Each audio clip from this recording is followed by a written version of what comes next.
भारत ने संयुक्त राष्ट्र महासभा में आतंकवाद के मुद्दे पर चीन और पाकिस्तान पर निशाना साधा है। विदेश मंत्री एस जयशंकर ने अपने संबोधन में कहा कि संयुक्त राष्ट्र में घोषित आतंकियों का बचाव करने वाले देश न तो अपने हितों और न ही अपने प्रतिष्ठा को ध्यान में रख रहे हैं। आगे उन्होंने कहा कि दशकों से भारत सीमा पार से आतंकवाद का खामियाजा भुगतता रहा है। ऐसे में किसी तरह की आतंकी गतिविधि को भारत कभी सही नहीं ठहरा सकता है। साथ ही कोई भी टिप्पणी, चाहे वो किसी भी मंशा से क्यों ना की गई है, कभी भी खून के धब्बे को ढक नहीं सकती है। रूस यूक्रेन युद्ध का जिक्र करते हुए विदेश मंत्री ने कहा कि हम इस मामले में हमेशा शांति के पक्षधर रहे हैं। इस युद्ध से पूरे विश्व में ऊर्जा और खाद्यान्न की समस्या बढ़ी है।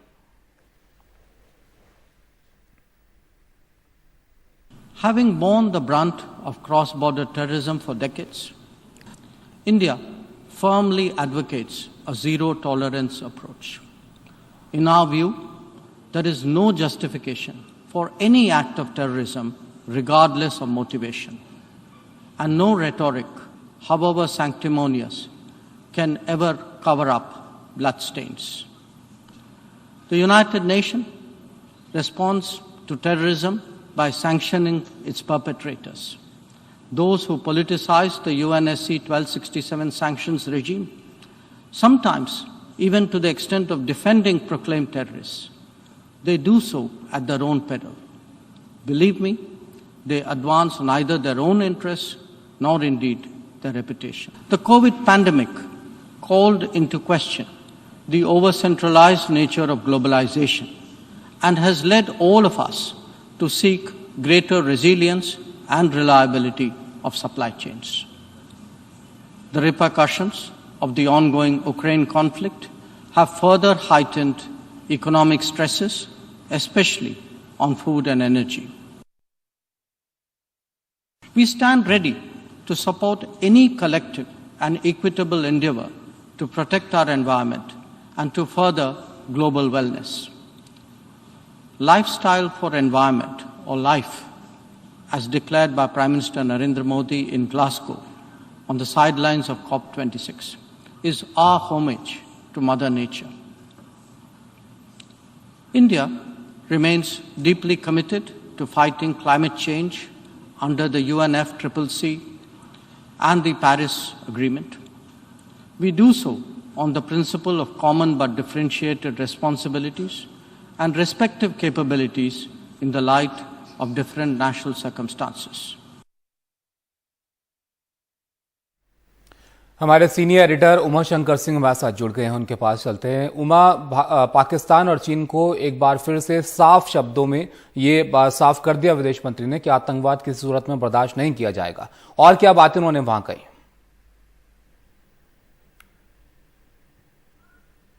आवाज आनी बंद हो गई। जी उमा, मैं आपसे पूछ रहा था कि एक बार फिर से, वैसे हम संदेश देते रहे हैं, लेकिन यहां पर एक बार फिर से साफ कर दिया है विदेश मंत्री ने पाकिस्तान और चीन को ये कि किसी भी तरह की आतंकी गतिविधि या ऐसी हरकत बर्दाश्त भारत नहीं करेगा। और क्या बातें यहां पर अपने संबोधन में विदेश मंत्री ने कही?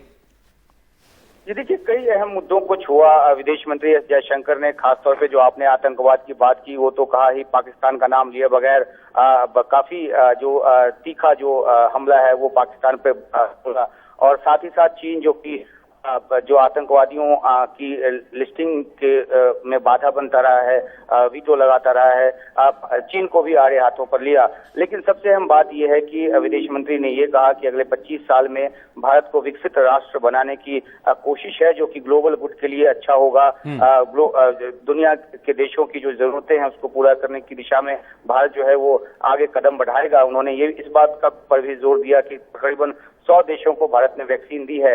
इसके अलावा जो यूएनसी के जो रिफॉर्म की जो बात है, जो लगातार भारत ये कहता रहा है कि जब यूएन बना था उस समय जिस तरह की वर्ल्ड ऑर्डर, जिस तरह की उस समय बातें थी, उस हिसाब से ये बात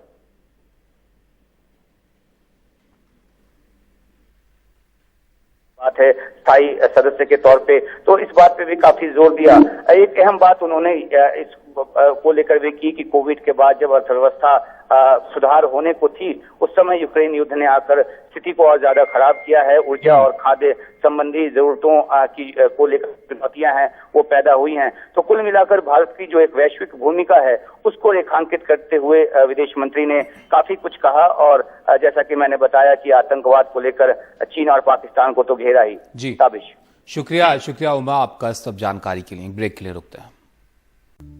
जम्मू कश्मीर के पुलवामा में फिर से टारगेट अटैक हुआ है। पुलवामा के रत्नीपोरा गांव में आतंकियों ने 2 प्रवासी मजदूरों को गोली मार दी और दोनों बिहार के बेतिया जिले के रहने वाले हैं। फिलहाल दोनों की हालत स्थिर बताई जा रही है। अस्पताल में इलाज इनका जारी है और सुरक्षा बलों ने इलाके को घेरकर सर्च ऑपरेशन यहां पर शुरू किया।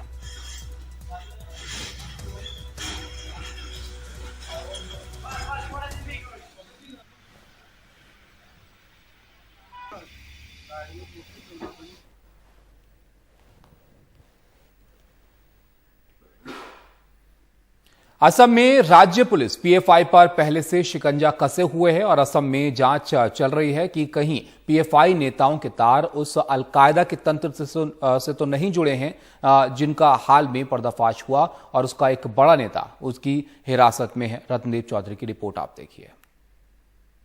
Also investigating whether some nexus exists between those modules and PFI. It is believed that PFI create a ecosystem, and on the basis of that ecosystem, people join in jihad. Popular front of India या PFI पर प्रतिबंध लगाने की मांग के अलावा इसी हफ्ते विरोध प्रदर्शनों की जांच भी हुई, जिसमें राज्य के 10 नेता गिरफ्तार किए गए। पुलिस वाले इस बात की भी जांच कर रहे हैं कि पिछले 6 महीनों में असम में अलकायदा के जो आतंकी सेल सामने आए हैं उनका पीएफआई से कोई वास्ता तो नहीं है।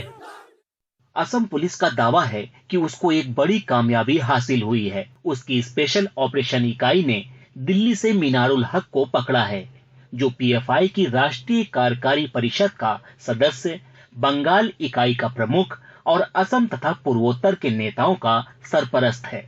मीनारुल शेख के विरुद्ध राष्ट्रद्रोह और कई अन्य धाराएं लगाए गए हैं और पुलिस सूत्रों के मुताबिक पुलिस अब इस बात को छानबीन कर रही है कि मीनारुल शेख किस तरह से असम और उत्तर पूर्व के बाकी हिस्सों में पीएफआई के जो गतिविधियां हैं, जो कार्यक्रम है, उसकी निगरानी मीनारुल शेख किस तरह से करता था। और पुलिस का ये दावा है कि मीनारुल शेख का असम और उत्तर पूर्व के बाकी हिस्सों में पीएफआई की जो कार्यक्रम है उनकी देखरेख 2019 में इस क्षेत्र में जो नागरिकता कानून के विरुद्ध प्रदर्शन हुए थे इसके बाद बहुत बढ़ गया था। पीएफआई के सियासी मोर्चे ने असम के चुनावों में भी हिस्सा लिया था। असम में पीएफआई के बढ़ते असर को जिन राजनीतिक विश्लेषकों ने करीब से देखा है, उनका मानना है कि 2019 में सीएए के खिलाफ प्रदर्शन एक अहम पड़ाव था।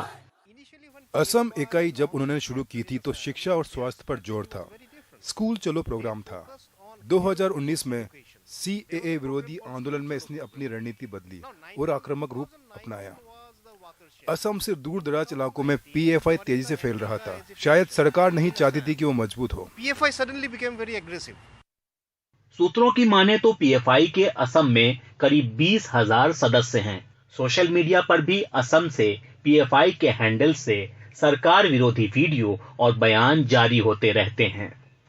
हम एक लोकतांत्रिक संगठन के सदस्य हैं और हम पर पाबंदी नहीं लगी है, तो फिर हमें परेशान क्यों किया जा रहा है? हमारे साथ नाइंसाफी क्यों हो रही है? हम मुख्यमंत्री से पूछना चाहते हैं कि वो पीएफआई को इल्जाम क्यों देते रहते हैं? हमसे इतना डरते क्यों हैं?